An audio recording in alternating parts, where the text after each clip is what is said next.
बुद्धिप्रदां शारदां सरस्वती नमस्तुभ्यं वरदे कामरूपिणी विद्यारंभं करिष्यामि सिद्धिर्भवतु मे सदा. Thank you. Thank you, Harsh. Today, our topic for the monthly Ayurveda lecture series 26 is Theory and Reasoning in Ayurveda Practices, a holistic approach. With us, we have speaker Vaidya Shefali ji, an Ayurveda physician, experienced Nari Parikshak, and Panchkarma specialist. She completed her BA MS from Bharati Vidyapeeth, Pune in 2013. She is privileged to inherit the tradition of Nadi Pariksha from her guru Vaidyaraj Nagarajji. Apart from her Ayurvedic medical degree, she is a counselor, meditator, and also certified pranic healer and yoga instructor and aromatherapist. And she is founder of Kevalya Wellness Hub. Now, I would request Vaidya Shefali ji to guide us on the topic. Ma'am, Thank you so much, Gitanjali ji. Thank you so much, Girish sir, for giving me this opportunity. So, all this while, I've had the opportunity to talk about Ayurveda with adults, with people who, in general, want to do Ayurveda. I've also had the opportunity to connect with teenagers, with young children, on how we can implement Ayurveda with them, or how we could bring to them, to their life. So this is the first time I'm doing an Ayurveda session with science students of college. Free to ask queries because this is my first time to talk about how I can relate with you guys. Okay, so I will now share my presentation.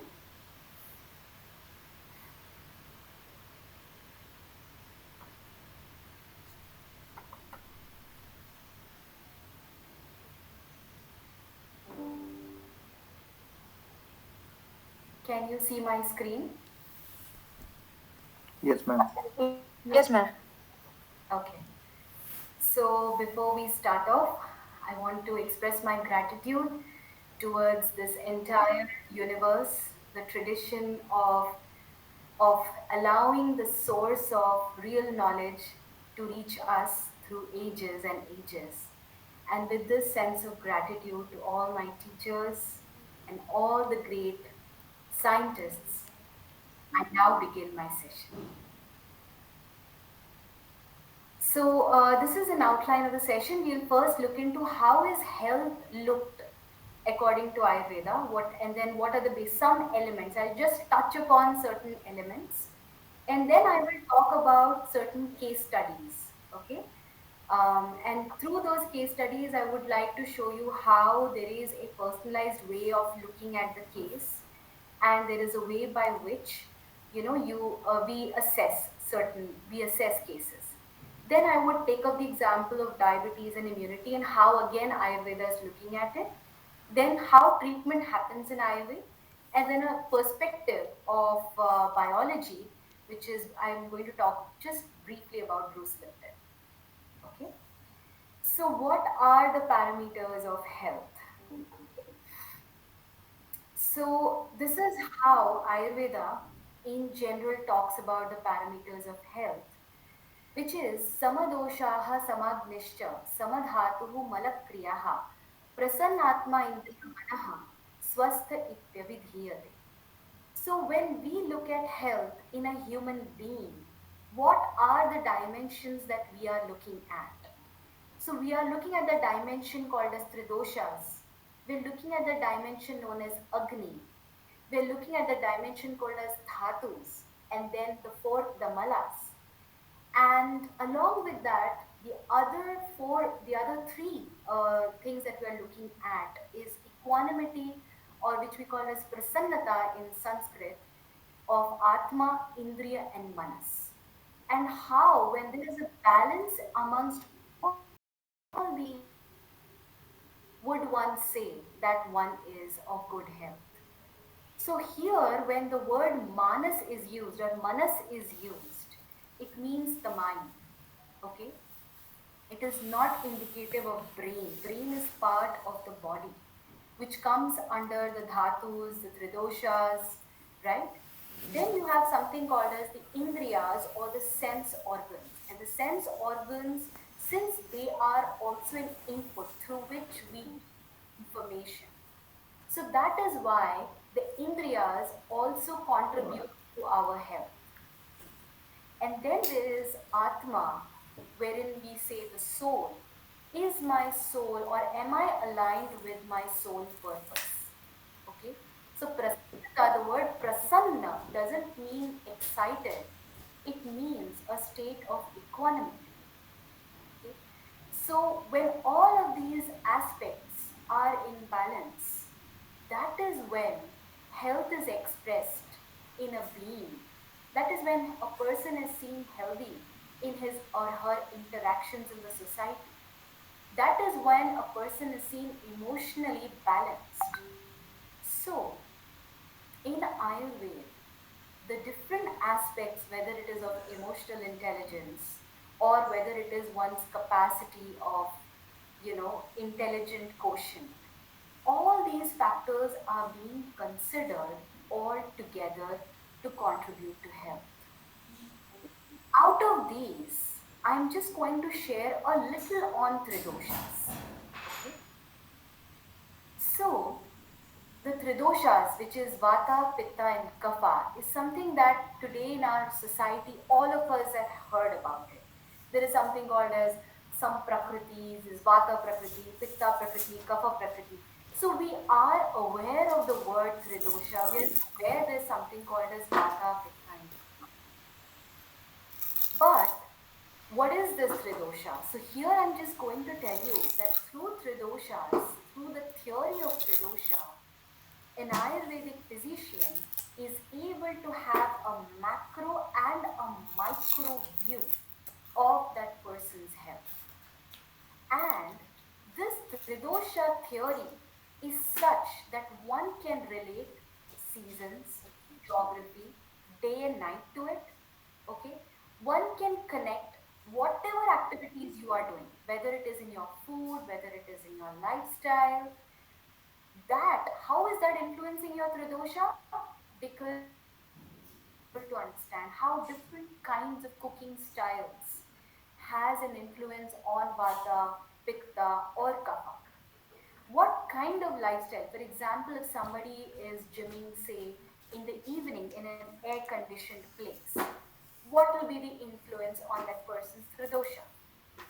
Supposing a person is doing gym in a open air place or in a place where it is naturally ventilated, and he or she is doing it in the early hours of the day, then once again we can understand what it is going to do to the tridoshas of that person. Similarly, if a person is undergoing through a stage of excitement, what will it do to the vata, pitta, and kapha? If a person is in a state of, of anxiety and a continuous state of anxiety, what will it do to the tridoshas? So all this can be mapped. Every single lifestyle, every kind of mental state, every kind of activity, every kind of food, every kind of geography, every kind of seasonal change can be understood in the terms of tridoshas in our body. Okay, so this is to tell you in brief what is the way by which Ayurveda is connecting various dots and mapping macroscopically and microscopically in our body. So Tridosha is that theory that allows a Vaidya to find out all these various factors that a patient comes in with. Now, I will now look into four different case studies with you all. And these four studies that I am taking are all related to pain. Okay. So I'm going to take an example of tennis elbow case. I would then be taking that of frozen shoulder. then of cervical spondylitis, and then trauma and accident. So the commonality in all these four cases is that there is pain. Okay.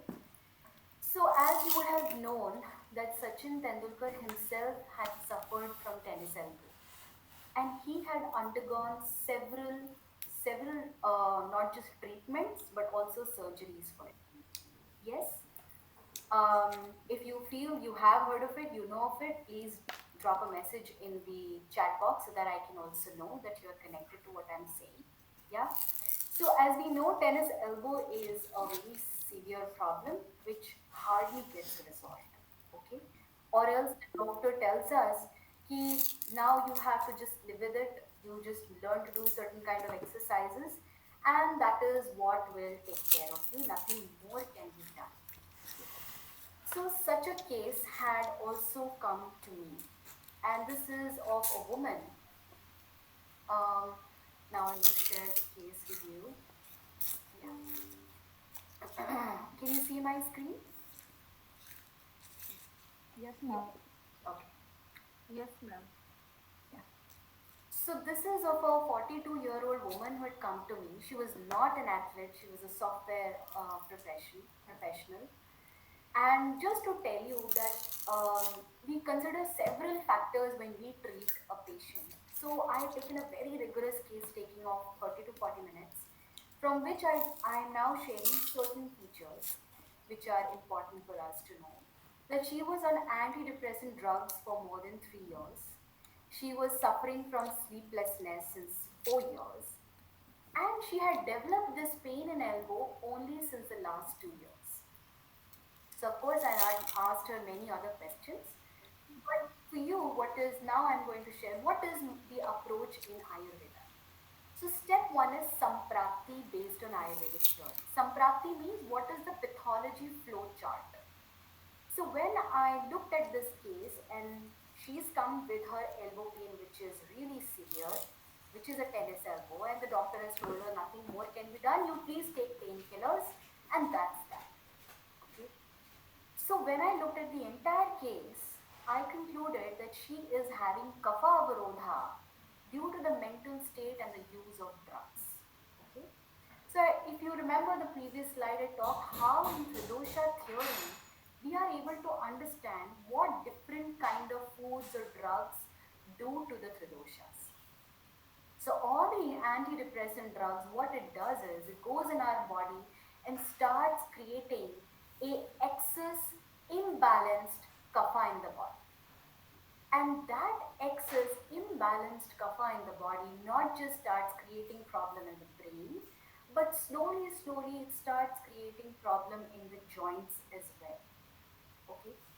So this is how I concluded that the pathology chart that is happening in her body is not that of any form of arthritic pathology, but it's rather a kapha avarodha due to the mental state and the use of drugs. So when we are in a state of depression, what happens? The in our body, a process happens by which again the kapha increases to balance the remaining systems of the body. And on top of it, the use of anti-anxiety drugs or antidepressant drugs adds on to that kapha avarodha. So what I did was the principal treatment process that I used was Nasya. Nasa hi Shiraso Dwaram. So this is the thought process that I need to address the kapha. And as the kapha avrodha will be released, she will automatically start feeling better. So this is what we started. We started with Nasya, and all the medicines were in alignment with trying to overcome the kapha avrodha. So, based on this, when we started the treatment, I of course did some very basic panchakarma, and in just matter of I think the first week, her pain started reducing, and she started becoming comfortable with her elbow joint. So, a 3 year old problem started to receive its resolution from the very first week of treatment. And by the end of 2.5, 3 months, she was almost comfortable and normal with her joint. So, the above theory guides the practice, and of course, the proof of the pudding is in eating it. That means the patient gets healed based on the theory. Okay, so I have not used any so called painkillers, any form of analgesics, any form of tranquilizers, but I've used the principle of Ayurveda to understand what is happening to her Tridoshas. Now let us take another example, and this is of frozen shoulder case study. So this is of a 50-year-old yoga teacher who had come to me, who developed stiffness in the shoulder and neck since 3 months, had a sedentary lifestyle, and strong genetic disposition of diabetes mellitus. So although being a yoga teacher, he had a sedentary lifestyle, which meant that he was not doing any active form of yoga asanas, even though he was teaching yoga. That is one thing. The second thing was that he had started developing the early symptoms of diabetes mellitus. And as we know, if one is into the disease of diabetes mellitus, there comes a time when the person also suffers from stiffness in joints and develops frozen shoulder as well. So, what was the Ayurveda approach to it? So, the Samprapti or the pathological chart was there is Amavastha with Dhatu Kshaya, and he was losing weight continuously. Okay. So, Amavastha with Dhatu Kshaya. So, then the principal form of treatment was use of Ghritam with Amapachana. Okay. So ama avastha is a state in which there is form of toxins in the body, or you could say that the agni is not functioning. Agni means a processor. Okay, so everything that undergoes transformation from A to B, whether we are eating food and that is getting transformed into certain forms of nutrition, or it could be any transformation which is happening at the cellular level. For example, when the cell wall, the cell membrane receives the nutrition from outside to the intercellular space, that is also a form of transformation. So again, there is Agni associated there. So like that, if the Agni is not functioning properly and any problem is happening continuously for a long period of time, it would lead to Agni Dushti and formation of Ama. Okay. So the outcome was that in the first session of treatment, symptomatic relief began. So he was not able to lift his shoulder completely towards his back. So with the first session of treatment itself, he was able to, be very comfortable with his shoulder joint. But because the samprapti was indicated that there is dhatu kshaya, which means that there is a continuous degeneration of dhatu that is happening in his body. Okay, so he was made well aware that look, although you may feel symptomatically well, you need to continue the treatment for as long as it requires till the dhatu kshaya stops. So, of course, the frozen shoulder symptom was resolved in just 4 sessions, which means in the first week itself he became better. And then in the subsequent fourth session, which was during the second week, he found that his frozen shoulder was almost gone. Okay. So this was the second case again of pain and stiffness, not that of arthritic process, but what we called as Amavastha with Dhatukshaya. The third example I would like to take is of cervical spondylitis. Okay. So here, a woman of the age 43 years suffering from headache since 15 years, and her major complaint, and there were tears in her eyes, said that she never slept well and always got up with a headache in the morning, and now developed radiating pain in both shoulders and arms since 2 years. The noticeable point was that she had never taken painkillers. She she had just decided to hold the pain or just be with the pain, but never took any painkillers. So, the approach to this particular case was that since it was post delivery that she had developed disturbed sleep and headache in the morning, and after more findings, it turned out that post delivery there is a very beautiful thing that has to be done for the woman so that she comes back to her original health, which is known as Sutika Paricharya or Sutika regimen, and that is of 45 to 60 days, and that was never done with her. So the result was that the body's coming back to health after post delivery never happened, and it was since then the tridoshic imbalance continued and it developed into several forms of disorders. So the samprapti or the pathological flow chart was that she has sutika apacharya janya vikar, and therefore, my treatment was all about how we can get back that particular health which a woman is supposed to get back post her delivery. So, the principal treatment was for her nasya, raktamokshan, and abhyangam. So, basically, it is done we do something to get back the health of that particular state in the body which happens after post delivery. The outcome was so interesting, something that even I had not thought of or speculated. That after 7 days, when she came back and I asked her, "How is your headache?" She said, "कौन सा सिर दर्द?" मुझे तो याद भी नहीं है. So I said, "But you had come for your headache, right?" बोली, "हाँ, yes, I don't have any headaches in 7 days. And yeah, I'm sleeping better now." So this is the power that if we understand the pathology chart properly through the Ayurvedic theory, then the implementation is in the form of correct treatment. So the pain reduced in the fourth session of Rakta Mokshan. So where I did her Panchakarma known as Rakta Mokshan. And the fourth session we had done in the second week. So by the end of 15th day, the tingling sensation, the radiating pain had simply subsided by 50 to 60%. So, not all cases of cervical spondylitis are sent to physiotherapists.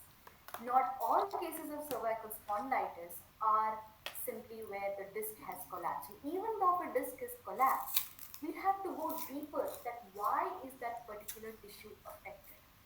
How has the tridoshas impacted those dhatus or that particular tissue? Lastly, the fourth example of pain is trauma in accident. So, a 60-year-old man, he'd come to me. He'd met with a road accident 3 months ago, and he'd come to me saying that he had continuous pain in the shoulder, and he had not slept a single day, single night since 3 months. So once again, he had not taken any painkillers or tranquilizers, but used to feel weak continuously throughout the day also, along with the night. So, what was the samprapti or the pathological chart based on Ayurvedic theory? He requires vata shamana, there is vata prakop in his body, and there is rakta prakop. So, one requires him to undergo vata shamana, rakta shodhana, and rakta prasadana. Okay, so this based on this diagnosis or based on this particular samprapti, the principle that I used was that he needs vata shamana. So how do I do vata shamana? With abhyangam, with potally sleep. He needs rakta shodhana. How do I do that? I do it through rakta mokshana. And rakta prasadan was done through various forms of kshirapaka. So the very interesting outcome, once again, this was also a good, for me, good example for me, that right after the second round of Rakta Mokshan, which we did in the first 1 week itself, his pain reduced, and he, instead of sleeping at 3 a.m. in the morning, he had begun to start sleeping at 12 night itself. And after 10 days, he came back and he said, "Ki ma'am, you know what? Yesterday I slept at 10 p.m. itself and it was absolutely sound. There was no pain." Okay. So this is once again an example wherein we just implemented the understanding of the pathology based on Ayurveda theory into the treatment plan based on Ayurveda. Okay. So these four examples that I have given you is to tell you that how all these four examples were that of pain. But in each case, we had implemented the basic theory of what is happening in that person's body, what is happening to the tridoshas, what is the pathology behind this particular symptom. And from that, we drew conclusions to treat. So similarly, I'm now going to take example of diabetes and how immunity is looked at and then how we do treatment. Okay. So, a complex condition like diabetes. So, as we all know that diabetes mellitus, to be sure, the basic and the most important marker is that the sugar level is high in the blood and it is high in the urine. Okay. So, there is a certain amount which it should be, and when it crosses that and is continuously crossing that for a long period of time, that is when we conclude that a person has diabetes mellitus according to the modern Western medicine. But how is Ayurveda looking at this? So, in Ayurveda, the interesting thing is that we have 20 types of prameha. So, diabetes mellitus is sometimes very loosely said कि ये तो प्रमेह हो गया है, ठीक है? But within Ayurveda, if you look at just prameha, and prameha is not always equal to diabetes, there are 20 different types. And based on the type, the treatment plan is different. Among these 20 types of prameha, there is one such type which is known as madhumeha. कई बार कहते हैं ना इनको तो मधुमेह हो गया है. तो भाई जो आयुर्वेद का जो टेक्निकल टर्म मधुमेह है, that is one type of these 20 types of prameha, which is the typical Vataja prameha, which is known as madhumeha. And the treatment plan of these pramehas are different. So, in Ayurveda, what we call as diabetes mellitus in modern Western medicine is not always equal to prameha. And all the more when we do a case taking rigorously, we sometimes find that it is not prameha at all. It is just an outcome of imbalanced agni for a very long time period. And so it leads to Vata. So when there's ajirana or there's an imbalanced agni, then various parameters which we note in the form of blood sugar or it could be in the form of cholesterol, these various parameters either increase or decrease. So this is just to give you an insight that how in Ayurveda, not all diabetes mellitus is equal to prameha. And if it is prameha, one has to look into it that which type does it belong to. Okay. Now I would take the next example, the example of immunity. So we have all read throughout biology. So please correct me if I'm wrong because we're all biology students as well. So, all the biology we have read since our school time. We talk about innate immunity, acquired immunity. We talk about how this immune process happens in our body. Yes. If you have heard, if you are with me, please drop a message in the chat box of yes or no. Okay. So, there is something called as antibody response, there's something called as what the white blood cells act in our body, and how we hear, that when an infection happens and the body develops these beautiful antibodies, and then there's a memory that gets created in the body. So this is how the example of immunity is there in modern Western medicine. Based on that, what shall one do? What actions can one take? So, the action point that is discussed further, being in the profession of medicine, um, so the obvious point is okay, why don't we inject some virus so that that person's body will start responding and developing that particular memory? So, how is it primarily done? It is through vaccinations. Okay. But sometimes, if the immunity is gone so poor, then instead of injecting viruses where the body cannot tolerate it, then they say no, you build your immunity by taking the right kind of food. You take the vitamins, take supplements, take superfoods, do exercise, and that's how your immunity gets built. So, how is Ayurveda looking at immunity? So, here is just to once again give you an idea. So, when we look at immunity, and this is something that we understand immediately when the patient arrives, right? The moment the person is in front of us and we have done we get a fairly good idea of what is the state of tridoshas? Are they imbalanced, and what is the imbalance? Okay. Second, how is the agni of that particular person? And as I've told you, agni also means what is the transformation happening at the cellular membrane also. Third is the balance of Rakta Dhatu. Here, Rakta Dhatu is not always equal to blood tissue. Okay, blood tissue rather is a subset of Rakta Dhatu. And fourth, balance of manas. And fifth point, which I have not mentioned here, is the state of ojas in the body. Okay, so the state of tridoshas we understand not just through the symptoms, but whether a person is following any dinacharya or not. What is his daily routine like? What is the seasonal routine that person follows? What lifetime stage is that person is in? Okay, so it's very interesting. According to Ayurveda, we can contribute to our immunity on a daily basis. Our agni or our processors in our body, which are 13 in number, majorly contribute to our immunity. And whenever the agni is out of order, that is when several allergic reactions happen. That is when various autoimmune disorders begin to trigger. Balance of Rakta Dhatu. Again, this is being contributed by the food we take in, the kind of dinacharya we have, the kind of ritucharya we have, what kind of seasons.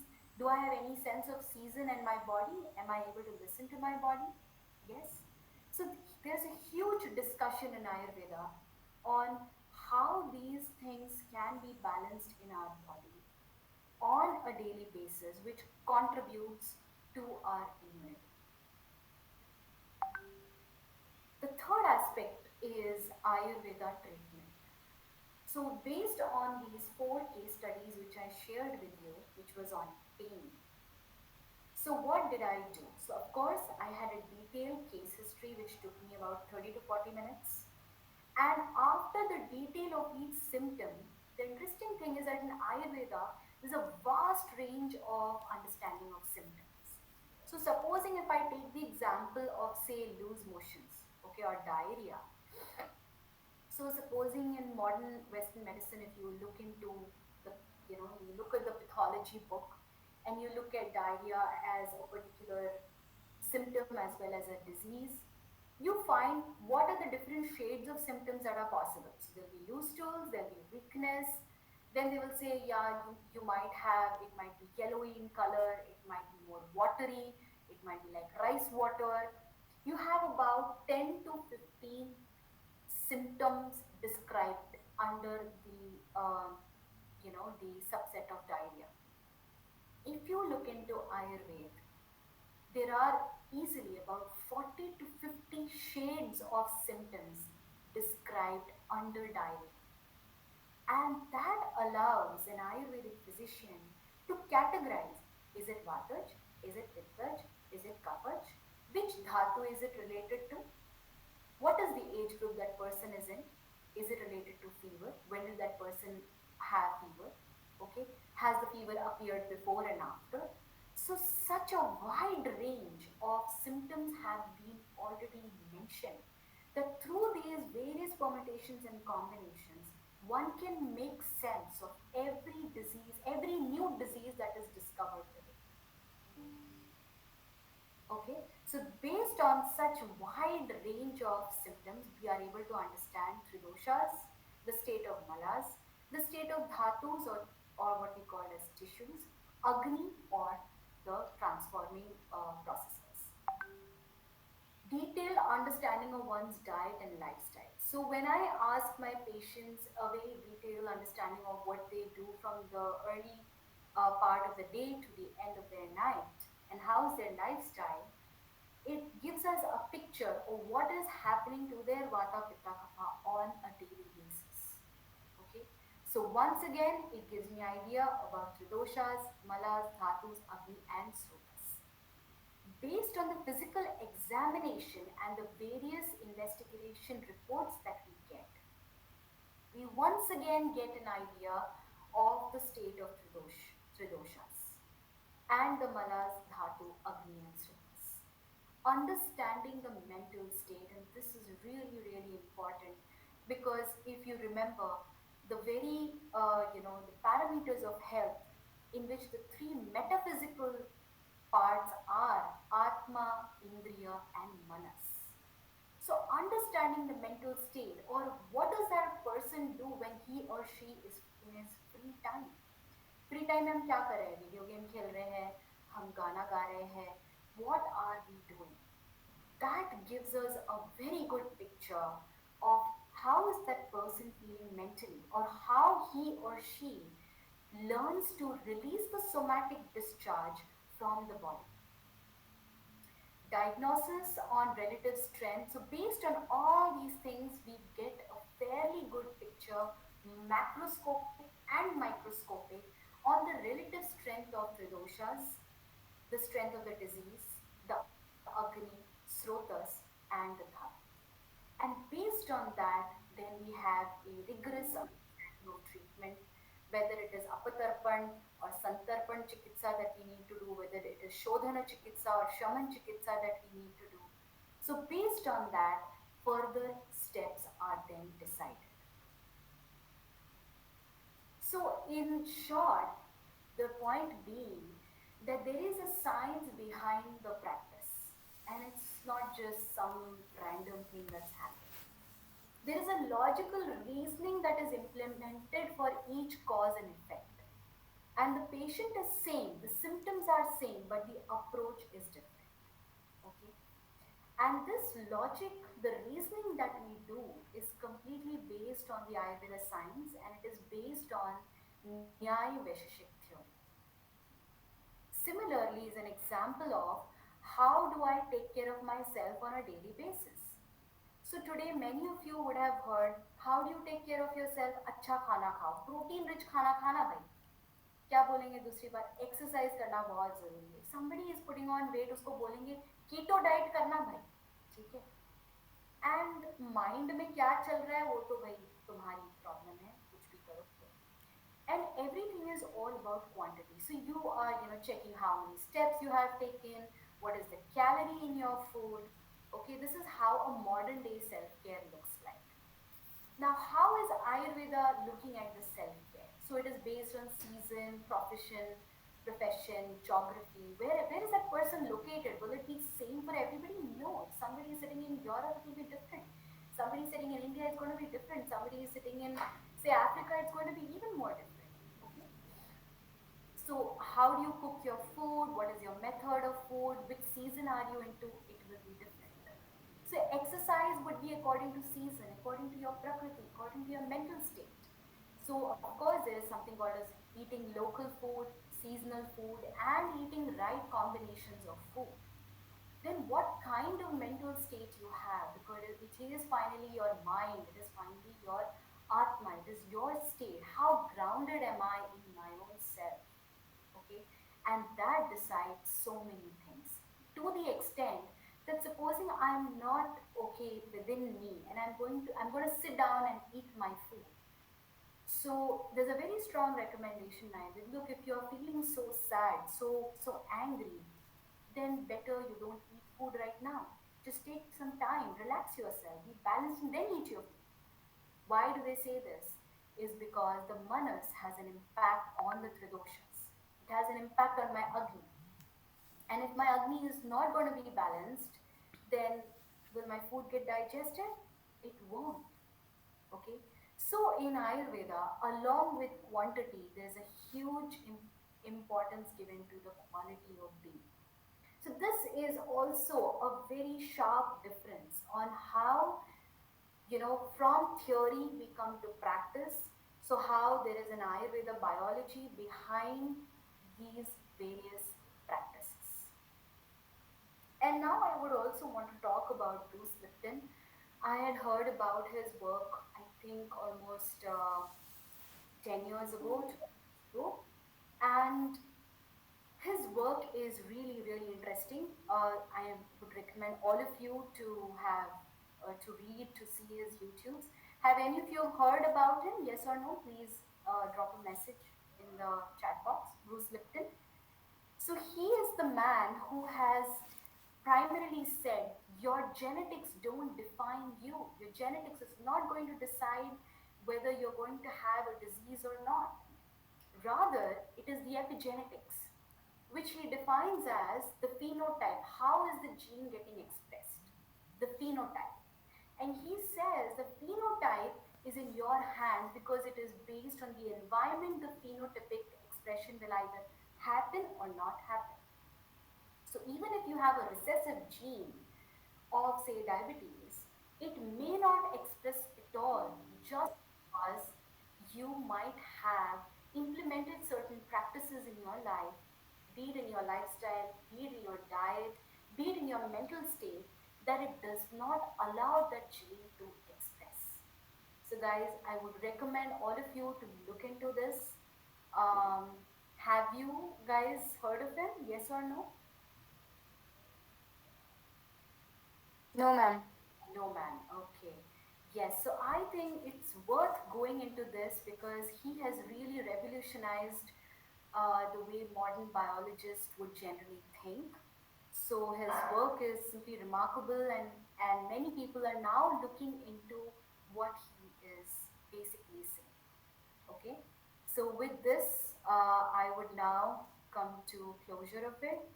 So I'm really, really thankful to the entire team, to Girish sir, to all of you for patiently listening.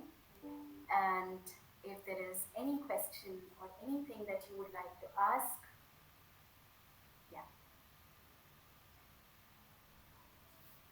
Did I make any sense, by the way? Yes or no? If you can drop a message in the message box. Yes, ma'am, it was very helpful. Ma'am, I have a question. Yes. Ma'am ma'am जो आपने वो frozen elbow का जो example दिया था तो उसमें ma'am नस्य use करके आपने उसको ट्रीटमेंट किया तो मैम नस्य तो मेनली फोकस होता है कि ये ऊर्ध्वांग में हेल्पफुल होगा तो वो एल्बो तक मैम कैसे उसका इफेक्ट हुआ. Yes. So that was my primary treatment. So it basically began from this point. Ki her problem is what? She is basically suffering from manasa vyadhi. She is basically having tamoguna, and that tamoguna is now influencing her tridoshas. And that tridoshas is now coming down to her joints. So, what is the starting point? It is the tamoguna. Where is it associated with manas? What is the space of manas? Hruday as well as Shiropradesh. So, nasa hi shirasodvaram. So, nasya is that which helps to take care of urdhvanga vikar. Okay. So, I am addressing the manas. I am addressing the tamoguna which is associated with her condition. Okay. So when that nasya happens, it will come to this entire way. So when she started doing nasya, and since all these things are interconnected, her pain in her neck joint immediately reduced. So her tennis elbow didn't happen overnight. It actually began with other things. It first began with headache, it began with sleeplessness, and then that kapha avrodha was slowly increasing and flowing throughout the body because kapha is there throughout the body as well. तो धीरे से नेक पे उसका प्रभाव आया और वो खुद बोलती थी मेरे को सर्वाइकल स्पॉन्डिलाइटिस भी है, बट टू 1+1 2 सर्वाइकल स्पॉन्डिलाइटिस के बाद ही उसको फिर ये शुरू हुआ. So I just hit at the root cause. And of course, along with that, I did her localized treatment also. I did ask her to undergo Abhyangam, I did do her Rakta Mokshan, I did do her Agni Karma. Okay? But Nasya is what started immediately. She would say, बहुत अच्छा लगता है नस्य करना. I feel so awake, वरना तो दिन भर सोती सोती लगती हूँ, ऐसा लगता है कोई स्ट्रेंथ नहीं है. Immediately her body picked up strength. I don't know if I answered you. Did I? Yes, ma'am. Thank you, ma'am. Thank you. I have a question. Yes. How many types of nasyas are there in Ayurveda practice? So there is Marsh and Pratimarsh. There are two varieties. Then there's Shamana Nasya and then there's Shodhana Nasya. Yeah. Thank Any you. other question?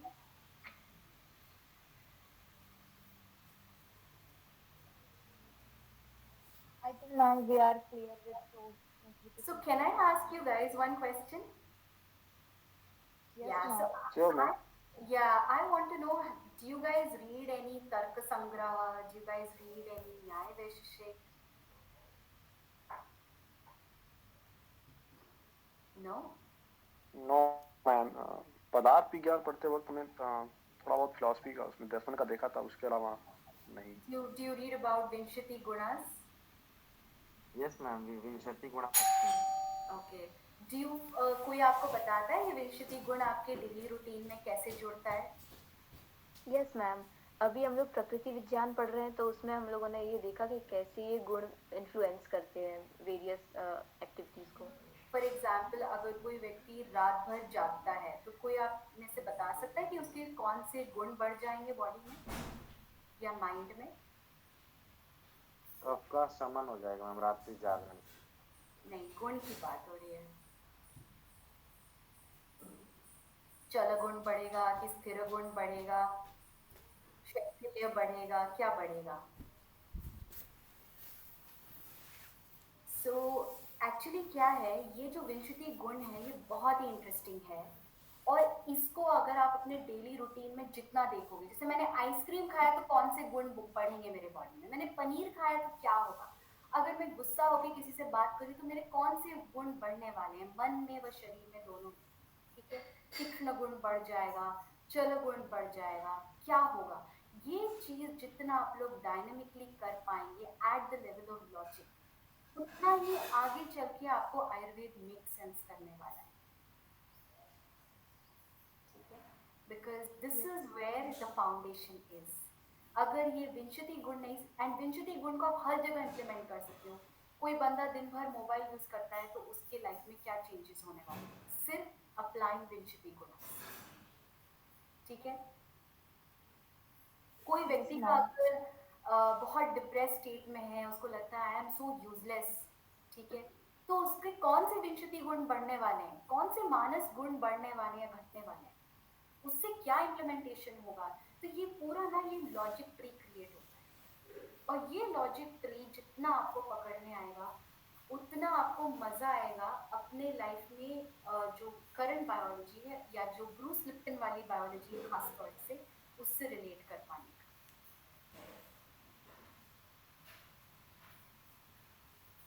ठीक है. तो I would like to pause here. Thank you, ma'am, for clearing the doubts. Today we have Honorable Chair Professor Girish Nath Jha, sir. He is currently the chairman of the Commission for Scientific and Technical Terminology, Ministry of Education, Government of India. He is a professor of computational linguistics at JNU at the School of Sanskrit and Indic Studies. He is also a concurring faculty at the School of Engineering. He was awarded DAAD Fellowship and teach Digital Humanities and Indology at the University of Würzburg, Germany, and also been a visiting professor at the University of Florence. Now Thank I you. would like to Yes. Thank you. I wanted you to Now start. I would like to call upon our chair, Professor Jha sir, to share his remarks. Sir, Thank you, Gitanjali, and thank you, Professor Shukla, for agreeing to arrange this beautiful talk. And thank you, Shefali ji, for actually agreeing to uh, come to our center online mode and then giving this very important talk on the theory and reasoning of Ayurveda practice of holistic approach. As all of you know, he's set up a wellness center in Indore, and it's of course running very well. You should perhaps take some time if you visit that site, visit her center, and see how things are being done. So, Gandhiji, you started this program in, I believe, we got it approved 2019 in the Academic Council, and then 2020 the first batch rolled in, and perhaps we have the fourth batch coming in right now, and we have BSc, MSc integrated with the exit option at up to fourth year. And very beautifully built in, I guess, the internship program, startup culture, all of that is part of this higher degree program. When we started this, we of course wanted it to stay in the Sanskrit school, not go to any other sciences school for obvious reasons, because we wanted Sanskrit to continue as a basis for Ayurveda. And the faculty members, so none of our faculty members are core Ayurveda faculty members. So I invited about, I guess, 20, 17, so 18, 18 faculty members from JNU on concurrent basis. The sciences faculty to join as the concurrent faculty members, and about seven sciences faculty members from outside. Some of them were actually core Ayurveda faculty members. We started the batch, and then Professor Shukla joined as the dean of the school after me, and he was meticulously working very hard in creating about 70 courses in Ayurveda biology, which is what we are running these days in India. So when the program was approved, it was only 54 courses first, and now we have 70 plus courses. And we have issues of infrastructure, the resource faculty, all of that, as typically happens in India, but we're still leveraging all the odds and continuing to nurture these very bright students who come to our school by passing a very tough test. We only take 20 odd students and from a nationwide test that NTA holds. So very promising program, certainly, but we need help from people like you.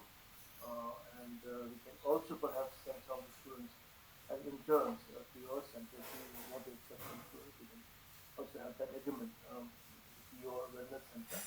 We're also exploring ideas to, in terms of possibilities with other people. So thank you once more for this excellent lecture. We started with parameters of good health, as typically happens in Ayurveda, and then Prishwadoshas and the conflicts among them and resolutions. You kind of illustrated those with four nicely woven case studies on pain, which is a typical of the modern lifestyle. You handle them very well. And then, of course, you discuss the complex conditions such as diabetes and immunity related disorders, etc. So I'm sure our students will interact with you continuously, and I encourage them to write to you. They have been able to do some interaction uh, using the chat box here, yes and no mostly, but I wanted them to talk more, maybe to engage you more with some more intriguing questions, and I'm sure they'll be interacting with you subsequently more and more. And I would also request you, see, we are very informal, as you would have guessed by now that we did perhaps send you a newsletter, which we're going to talk about remuneration, etc., etc. The JNU is a little bit more, I would say, a rebellion mode that happens in JNU. We do things in a unique way. So we would request you to, stay connected with us and come to us again and again whenever we request, and of course depending on your availability. And if you happen to come to this side, we certainly host you here at our school. And also, I'm currently heading a commission in Government of India where we also do Ayurveda dictionaries.